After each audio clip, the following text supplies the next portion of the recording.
नमस्कार। हिंदी शिक्षण मंच पर उपस्थित सभी विद्वज्जनों को मेरा बहुत बहुत नमस्कार।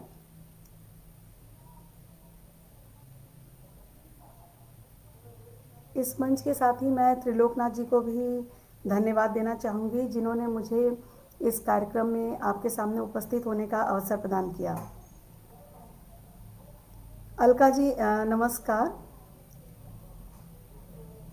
अलका जी खुद बहुत अच्छी लेखिका हैं और अलका जी का बहुत सारी कहानियाँ मैंने पढ़ी हैं और ख़ास तौर से मुझे उनकी टॉफ़ी वाली कहानी बहुत पसंद है। नमस्ते त्रिलोकनाथ जी।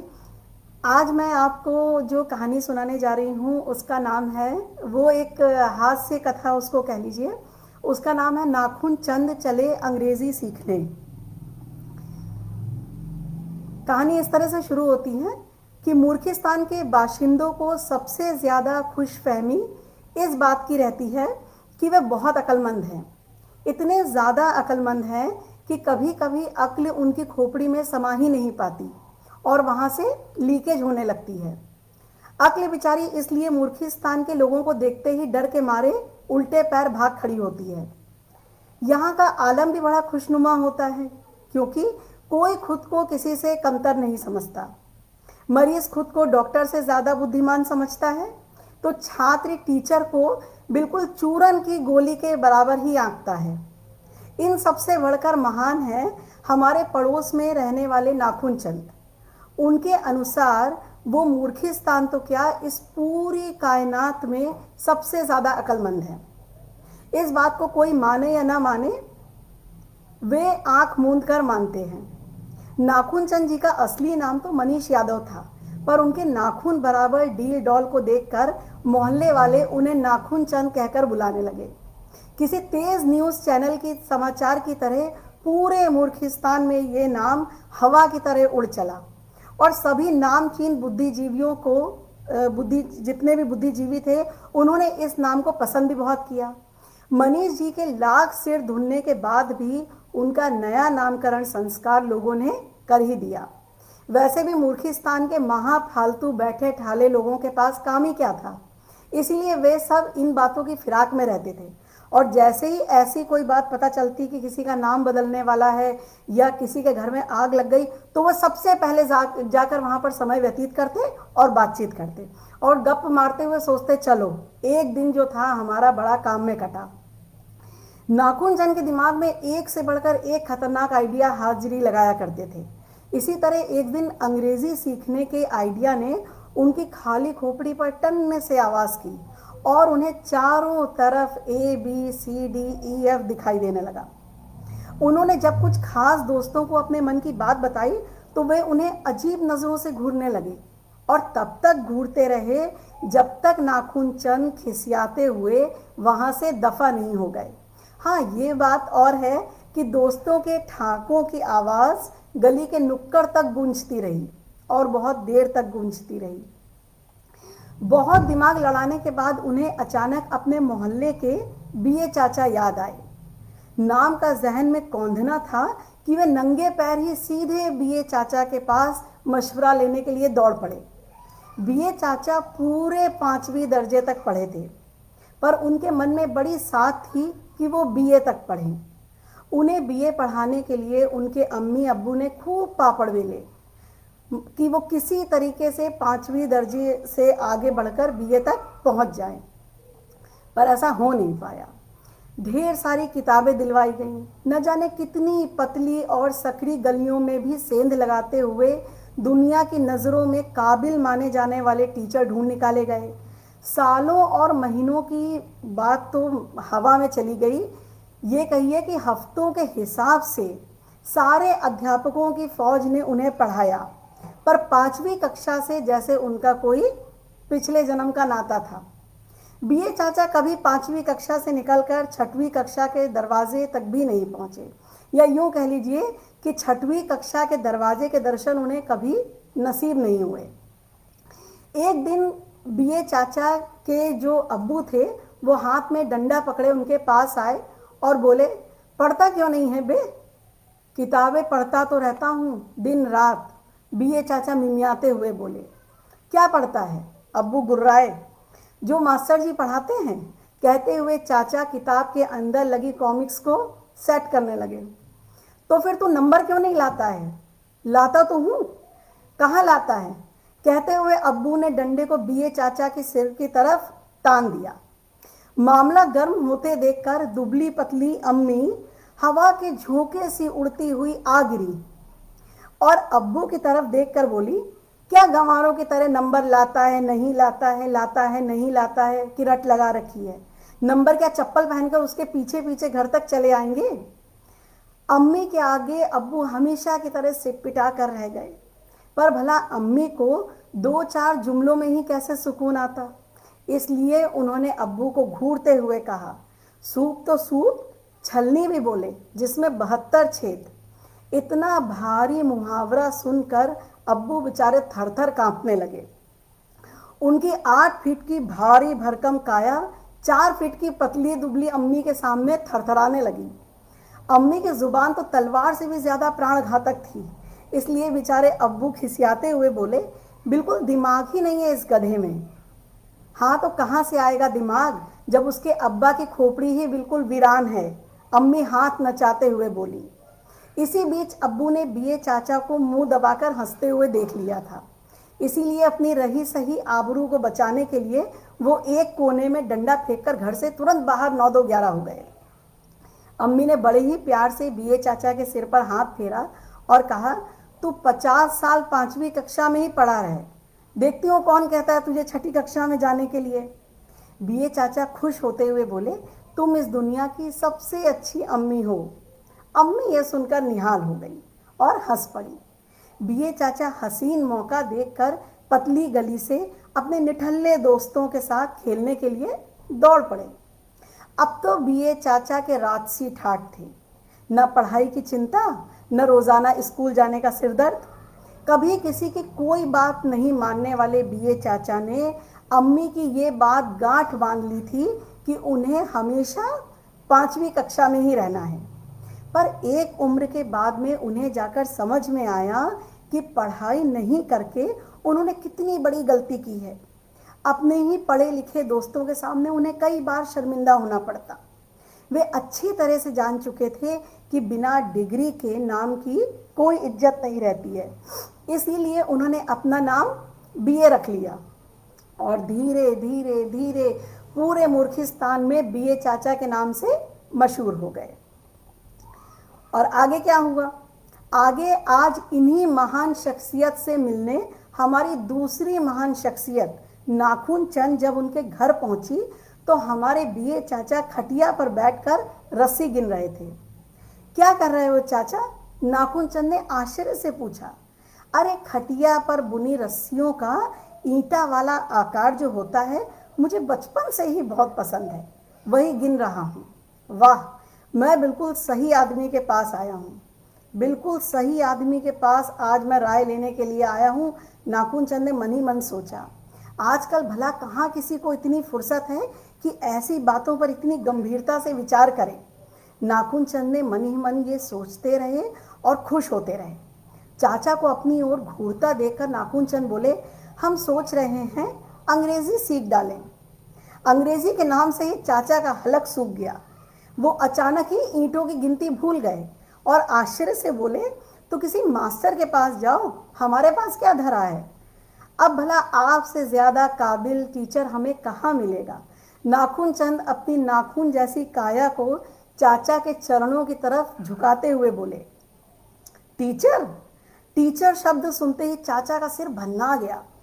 उन्होंने बहुत देर तक याद करने की कोशिश करी पर उन्हें अपने एक भी टीचर का नाम नहीं याद आया। तो फिर भला वो टीचर कैसे बन सकते थे? अहमक हो क्या? चाचा सारी शराफत ताक पर रखते हुए बोले, आप ही ने तो कहा था कि आपको बहुत अंग्रेजी आती है। कब कहा था? अरे आप ही ने तो कहा था उस दिन। अरे किस दिन कहा था? चाचा ने अपने दिमाग पर जोर डालते हुए कहा।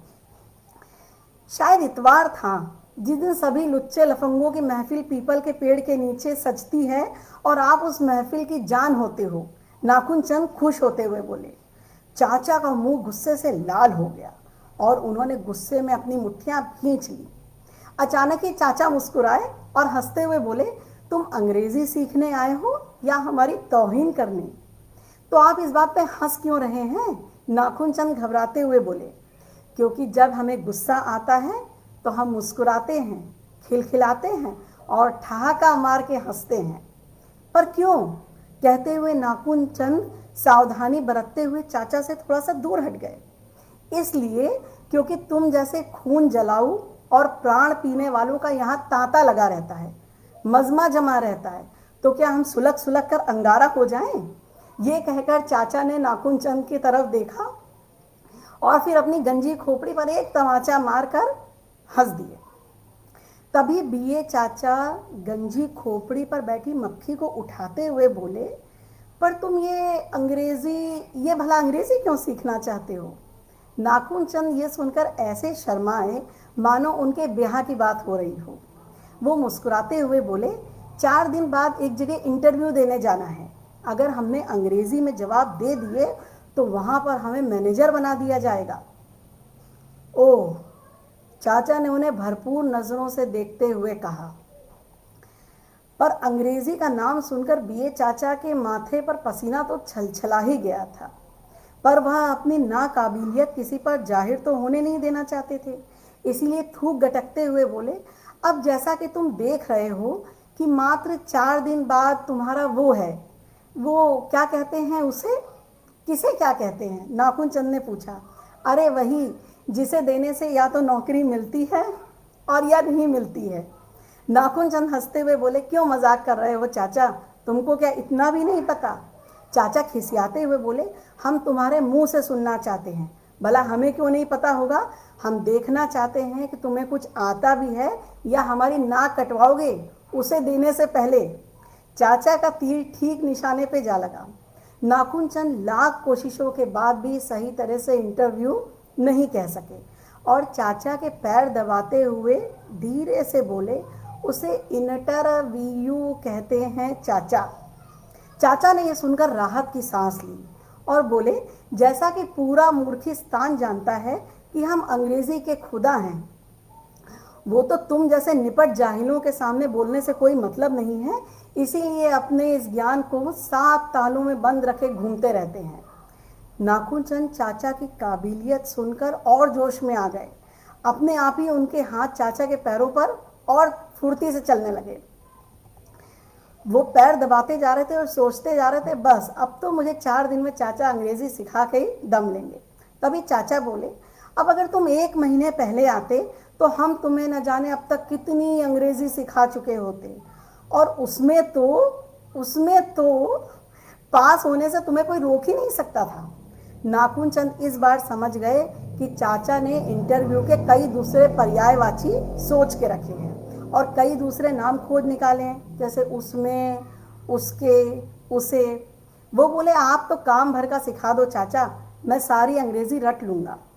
चाचा ने अपनी गंजी खोपड़ी सहनानी शुरू की और जितने भी शब्द उन्हें आते थे सब नाखून चंद को सिखा डाले। नाखून चंद ने खुशी खुशी सभी शब्द आनन फानन में एक पन्ने में लिख लिए और टेढ़े मेढ़े अक्षरों में उनको पढ़ने के बाद बहुत खुश हो गए। बेचारे बीए चाचा ने उस आधे पन्ने में अपनी जिंदगी की सारी अंग्रेजी का निचोड़ निकालकर आज नाखून चंद को दे दिया था। खैर, 4 दिन तक चाचा के दिए अंग्रेजी के शब्द और वाक्य रटते हुए नाखून चंद के अंदर एक अद्भुत अंग्रेजी का संचार हुआ और वो लाल सूट और सफ़ेद टाई पहनकर इंटरव्यू देने के लिए चल पड़े। ऑफिस में सभी उनके पहनावे को देखकर मुस्कुरा रहे थे, पर नाखून चंद तो किसी और ही दुनिया में, यानी अपनी अंग्रेजी की दुनिया में खोए हुए थे। जब उनकी बारी आई और उन्हें अंदर बुलाया गया तो दरवाजे पर ही उन्हें पहला ज़रूरी वाक्य याद आ गया और उन्होंने बड़े ही अदब से सिर झुकाकर मुस्कुराते हुए कहा, मी आई कम इन? अंदर बैठे सज्जन भी चाचा के ही जुड़वा भाई निकले। उन्हें गुस्सा आते ही हंसी आती थी। उन्होंने खिलखिलाते हुए कहा, फिर से पूछिए। चाचा उनकी तरफ देखने लगे, पर वो तो चाचा के मज़े लेना चाहते थे। उन्होंने कहा, अरे फिर से पूछिए अभी जो आपने पूछा। नाखून चंद समझ चुके थे कि एक तो उनके चटक लाल सूट और दूसरी उनकी अंग्रेजी ने दरवाजे से ही बिल्कुल उनकी धाक जमा दी थी। इसीलिए रहा सहा संकोच एक कोने में पटक कर वो जोर से चिल्लाए, सर मी आई कमीन। हाँ हाँ हाँ हंसते हुए अंदर बैठे चोपड़ा साहब ने उन्हें अंदर आने का इशारा किया। चोपड़ा साहब बोले, प्लीज सिट डाउन, और वो नाखून चंद की फाइल देखने लगे। नाखून चंद सिट डाउन सुनते ही तुरंत जमीन पर बैठ गए। फाइल देखकर जब चोपड़ा साहब ने सामने खाली कुर्सी देखी तो वो कुछ समझ ही नहीं पाए। तभी उनकी नजर जमीन पर बैठे नाखून चंद पर पड़ी। उन्होंने आश्चर्य से पूछा, आप जमीन पर क्यों बैठ गए? नाखून चंद मासूमियत से बोले, अभी आप ही ने तो कहा सिट डाउन, और सर मुझे इंग्लिश बहुत आती है, डाउन का मतलब तो नीचे होता है। इस बार चोपड़ा साहब नाखून चंद की मासूमियत देखकर मुस्कुरा दिए और बोले, ओके ओके आप कुर्सी पर बैठ जाइए। नाखून चंद ने सोचा, बेचारे चोपड़ा साहब का हाथ भी लगता है अंग्रेजी में तंग है, और उन्होंने मनी मन अपने अंग्रेजी के जो खुदा थे चाचा उनको धन्यवाद दिया। चोपड़ा साहब ने अगला प्रश्न किया, व्हाट्सअप? नाखून चंद ने तुरंत ऊपर देखा और बोले, 1 फैन साथ में 2 मकड़ी। चोपड़ा साहब को इस जवाब पर बहुत गुस्सा आया, और उन्हें जितनी तेज गुस्सा आया वो उतनी ही तेजी से खिलखिलाकर हंसे और बोले, मेरा मतलब है मैंने पूछा कि भाई क्या चल रहा है। नाखून चंद ने शिकायती भरे लहजे में कहा, सर हमें आपकी ये बात पसंद नहीं आई। आप अंग्रेजी में तो पूछ रहे थे कि ऊपर क्या है, और अब हिंदी में आपने प्रश्न ही बदल दिया। पर अब तक चोपड़ा साहब को बहुत मज़ा आने लगा था। उन्होंने हंसते हुए कहा, आपकी अंग्रेजी तो माशा अल्लाह है। जी भला क्यों ना होगी, हमने अंग्रेजी के खुदा से जो सीखी है। नाखून चंद खीसे निपोड़ते हुए बोले। चोपड़ा साहब ये सुनकर इतनी जोरों से हंसे कि उनकी आंखों से आंसू निकलने लगे, और वो बोले, अभी आप जाइए और प्लीज बी इन टच। नाखून चंद को और तो कुछ पल्ले पड़ा नहीं, पर टच शब्द सुनते ही उन्होंने लपक कर चोपड़ा साहब का हाथ पकड़ लिया। चोपड़ा साहब हड़बड़ाते हुए बोले, अरे अरे अरे ये क्या कर रहे हैं आप ना जी भूलते बहुत हो जी, खुद ही पूछते हो खुद ही भूल जाते हो, इंग्लिश में कुछ कहते हो हिंदी में कुछ कहते हो, अभी आप ही ने बोला टच करने को। नाखून चंद उनका हाथ कसकर पकड़ते हुए बोले। चोपड़ा साहब का हंसते हंसते जबड़ा दुखने लगा और वो पेट पकड़कर हंसने लगे। कहना नहीं होगा कि उन्होंने तुरंत नाखून चंद को उसी समय नौकरी पर रख लिया। अब नाखून चंद हफ्ते में एक बार पूरे स्टाफ को अंग्रेजी सिखाते हैं और पूरा स्टाफ हंसते हंसते दोहरा हो जाता है। और बीए चाचा की तो कोई बात ही ना पूछे। आजकल उनके पास 1 मिनट की भी फुर्सत नहीं है, क्योंकि वह लोगों को अंग्रेजी के इंटरव्यू की तैयारी करवाने में व्यस्त हैं। तो ये थी मेरी कहानी, नाखून चंद चले अंग्रेजी सीखने। अगली कहानी के लिए मैं फिर इसी मंच पर आपके सामने फिर कभी उपस्थित होंगी। नमस्कार।